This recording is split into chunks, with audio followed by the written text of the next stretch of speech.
కుమారా, కుమార్తె, నీవు కూడా దేవుని వాక్యంను వింటున్నప్పుడు ప్రభు నీతో మాట్లాడుతున్నారు. నీ అవసరాలను తీర్చుటకు ఎక్కడెక్కడో ఉరుకుతున్నావా, ఎవరెవరినో అడుగుతున్నావా?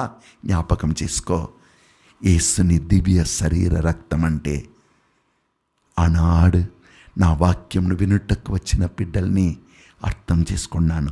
వారు అడగలేదు, వారు అడుగుటకు మునిపే వారిని అవసరాలు ఏమిటి, వారిని అట్లనే పంపిన దారిలో పడిపోతారు అని నేను ఆలోచించి వారి అవసరాలను ఎట్లయినా తీర్చి వారు సురక్షితంగా ఇల్లు చేరుకోవాలని ప్రభు ఆలోచించాడు.